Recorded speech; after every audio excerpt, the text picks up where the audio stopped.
नमस्कार दोस्तों, हरे कृष्णा, राधे राधे। कैसे हो आप सब लोग। करवा चौथ आने वाली है, बहुत ही पावन त्योहार है और अपनी पति की उन्नति के लिए, उनके स्वास्थ्य के लिए, उनका सर्वथा उन्नति के लिए पत्नी अपने पति के लिए इस व्रत को रखते हैं। तो आप जरूर इस व्रत को रखिए, ठीक है। और व्रत में आवश्यक सामग्री क्या क्या है, चलिए वो पहले देख लेते हैं। तो सबसे पहले जहाँ पे हम पूजा करेंगे उसके लिए आप इस तरह का कोई एक चौकी, पटला, पटरा जो भी आप लेना चाहते हैं, एक पटला ले लीजिएगा। और इसके ऊपर बिछाने के लिए कोई लाल आसन ले लीजिए या पीला आसन ले लीजिए। देखिए दोनों कलर बहुत शुभ होता है, तो आपको लाल या पीला कोई कलर लेना है। कोई भी गाढ़ा काला, नीला, काला इस तरह का नहीं लेनी है, ठीक है। इसके साथ साथ ही देखिए हमें कड़वा माता का एक फोटो चाहिए होता है। तो देखिए इस तरह का फोटो आता है, मार्केट में बहुत आसानी से मिल जाता है। आप प्रिंट आउट भी ले सकते हैं अगर आपके यहाँ पे फोटो नहीं मिल रही है तो।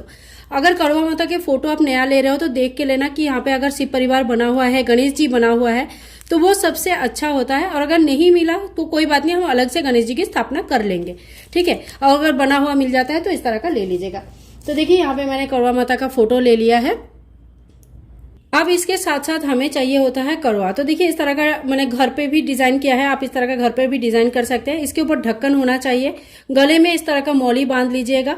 और देखिए यहाँ पे ना ऐसे पानी निकलने के लिए होल बना हुआ रहता है, तो इसे ही करवा कहा जाता है। और मिट्टी की करवा का बहुत ज्यादा महत्व है, तो आप वो ले सकते हैं। ढक्कन ले लीजिए, एक दिया आपको जरूर लेनी है। तो ये करवा का पूरा सेट होता है। इस तरह का मिट्टी की करवा आपको लेनी है एक।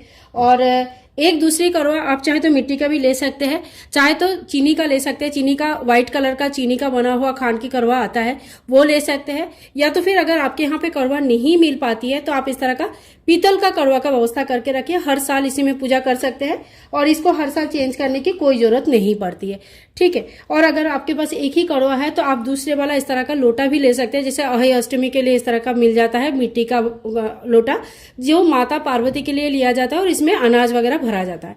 इसके ऊपर भी ढक्कन होगा, इसके ऊपर भी दीपक होगी, तो आप इस तरह का भी ले सकते हैं। टोटल आपको सिर्फ 2 ही करवा लेना है।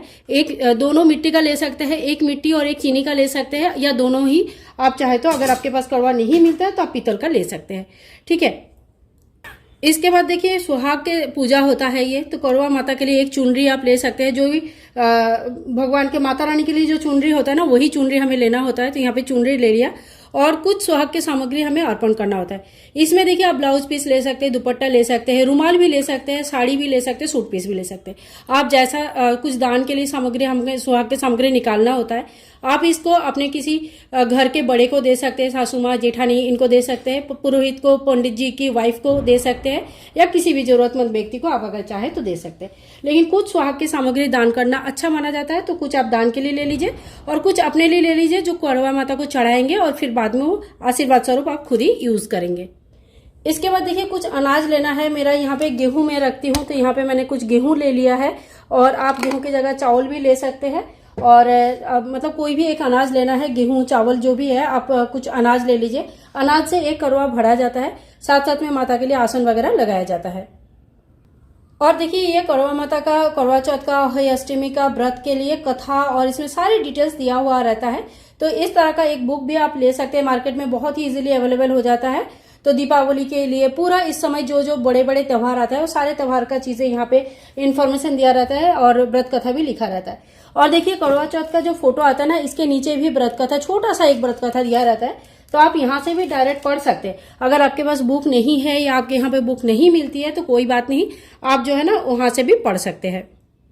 अब देख लेते हैं पूजा का बेसिक सामग्री हमें क्या क्या चाहिए होगा। तो देखिए सुहाग की पूजा होता है, माता की पूजा होता है, तो आपको कुमकुम जरूर ले लेनी है। साथ में आप चंदन ले लीजिए भगवान शिव जी के लिए, क्योंकि यहाँ पे शिव परिवार बना हुआ है, इसलिए मैं यहीं पे पूजा कर लेती हूँ। अगर आपका नहीं बना हुआ है तो आप शिव जी के, माता पार्वती के, शिव परिवार का एक फोटो ले लीजिए और वहां पे पूजा कीजिए। भगवान शिव जी को हल्दी कुमकुम नहीं चढ़ता है, तो उनके लिए थोड़ी सी भस्म या चंदन वगैरह आप ले सकते हैं। और अगर आपके फोटो में गणेश जी नहीं बना हुआ है तो आप गणेश जी जरूर ले लीजिएगा। और अगर आपके पास गणेश जी की मूर्ति नहीं है तो आप छोटा सा एक सुपारी को भी गणेश जी के स्वरूप मानकर पूजा कर सकते हैं। इसके साथ ही हमने ले लिया है धूप बत्ती, और आरती करने के लिए आपको घंटी लेनी है। तो देखिए इस तरह का घंटी हमने एक ले लिया है। इसके बाद आप आरती के लिए कपूर वगैरह ले सकते हैं, तो यहाँ पे मैंने कपूर ले लिया है। और माता रानी को चढ़ाने के लिए जो सिंदूर दान होता है, वो सिंदूर दान आपको लेनी है। और आपका अगर झूठा सिंदूर है, आपने पहन के रखा है यहाँ से, तो आप इस सिंदूर को माता रानी को मत चढ़ाइएगा। इसमें नया सिंदूर भर के फिर चढ़ाया जाता है। इसके बाद देखिए कुछ बतासा वगैरह आप जरूर ले लीजिए। जो भी मीठा आपके यहाँ पे बनेगा वो सारी चीजें तो लेनी ही है। अपने अपने घर के परंपरा के हिसाब से जो भी आपके घर में मीठा बनता है वो सारी चीजें आप ले लीजिए। साथ में बतासा आपको जरूर लेनी है। इसके बाद देखिए थोड़ा सा अक्षत हमें लेनी है। पूजा में थोड़ी सी अक्षत की जरूरत हमें पड़ती है टीका करने के लिए और आसन वगैरह लगाने के लिए भी चाहिए। भगवान गणेश जी के लिए आपको थोड़ा सा एक जेनोई और कलावा लेना है। वस्त्र स्वरूप चढ़ाने के लिए जेनोई और कलावा चाहिए होता है, तो आप जेनोई ले, जेनोई आप 2 भी ले सकते हैं, एक भगवान शिव जी के लिए और एक गणेश जी के लिए। इसके साथ ही दिया जलाने के लिए हमें माचिस ले लेनी है और एक घी का दीपक आपको सबसे पहले पूजा में सबसे पहले प्रज्वलित करके पूजा शुरू करना चाहिए। तो एक घी का दीपक आप ले लीजिए। और देखिए ये जो दीपक होता है इसमें से एक दीपक का जो कड़वा होता है ये पूरा चांद को अर्घ्य दिया जाता है। तो ये चांद के लिए दीपक होती है, तो छत पे या जहां से भी आप चांद देखेंगे वहां पे छोड़ के आना होता है। दूसरी जो माता पार्वती की दीपक होती है वो चौकी में ही प्रज्वलित रहती है। और साथ साथ में आपको कुछ दक्षिणा वगैरह ले लेनी है पूजा में रही कमियों को पूरा करने के लिए।